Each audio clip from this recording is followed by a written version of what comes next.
असां सभिनी लाइ गुॾी मरण जो मुक़ाम आहे। जेका सीट सरदार साईं अपन ॾाॾनि खां वठी खटींदो आयो उहा हाराए वियासीं। उन जो कारण हिकु ई माण्हू मामूली बचल आहे। बिल्कुलु रेसा बिल्कुलु। बचल खान अगरि पंहिंजे राज जा वोट न ॼाराए हा पर असांजे सरदार जी खुली मुखालफ़ न करे हा। रेसा अॼु भला हिते बचल खान जो ज़िक्र छो थो हले? हा शेर दिल बचल असांजे राज जो कंध झुकाए छॾियो आहे। सरदार साईं जी शिकस्त खां पोइ जेके माण्हू असांजे कबीले अॻियां कंध खणी न सघंदा उहे अॼु असां सां अखियुनि में मिलाए था ॻाल्हाइनि। बिल्कुलु रैसे हर को माण्हू उभरदड़ सिज जो पुजारी आहे।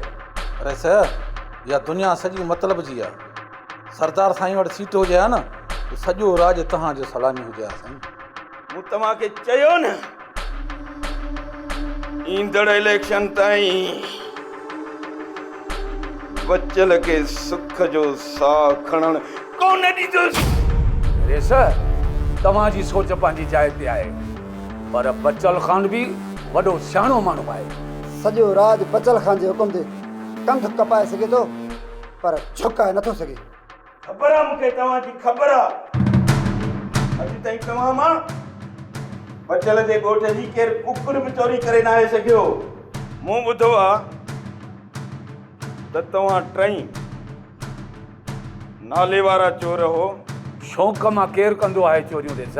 बसि मजबूरी थी कराए।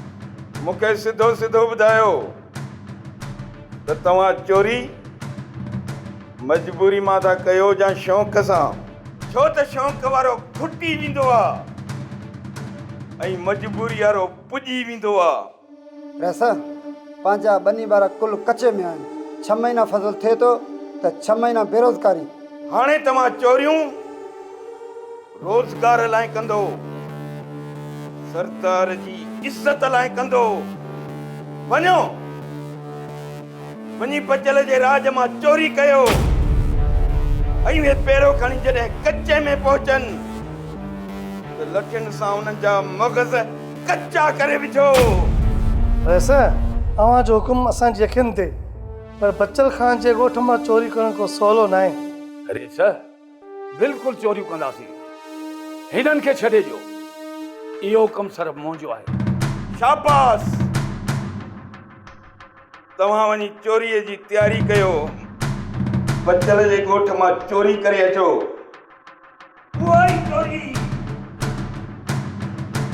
बचल जी बर्बादी जो कारण हूंदी। वञो।